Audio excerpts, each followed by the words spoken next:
there's a lot of 90s movie references in this movie, and I absolutely love them. What was the movie you had in mind, like, while creating this entire film? Like, was there one that you used as inspo that you kept going back to? There were a couple. I mean, Clueless was a big one. Cruel Intentions was a big one.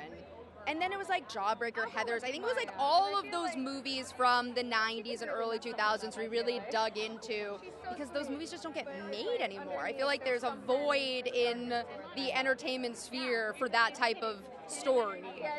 So it was really looking at those larger than life, really fun, kind of pop off the screen teen movies. No, you and Taylor Swift have inspired a lot of each other's work. It's a fact. We have inspired work. Yes. We have inspired each other. How much of this film was inspired by Taylor Swift? Because the uniforms are giving Lover album. The uniforms actually were not inspired by Taylor, but there's a lot of reputation in the film, is what I'll say.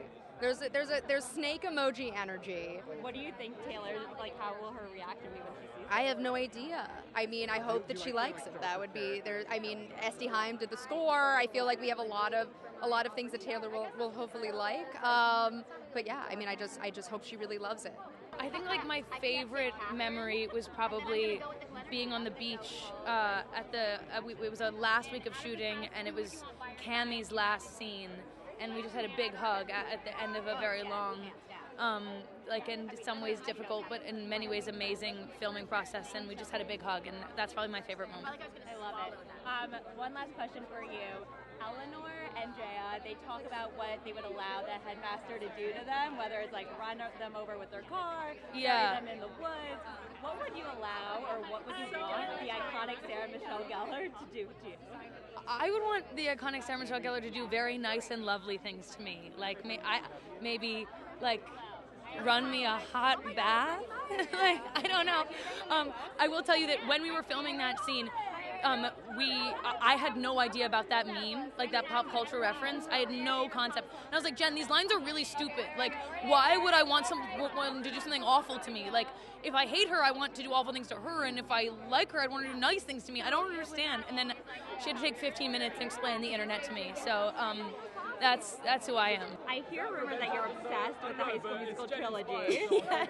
And like, I mean, who isn't? It's the best. If Sharpay Evans was at Rose Hill, how would she fare? Oh my God, Sharpay would run the school.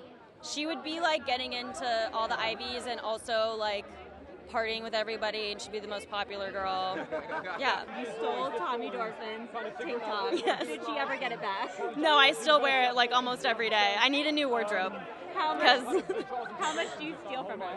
That was my only top that I stole from her, but I will say she's great to shop with, because she encouraged me to buy these like Pucci shoes that I saw at a vintage store, and I would have never done it if not for her, so I'm very glad I get to shop with her. Quick question for you. In the film, Eleanor and Drea, they talk about everything they would let the headmaster do to them, whether it's roll them reverse and back up on them with their Tesla. Yeah.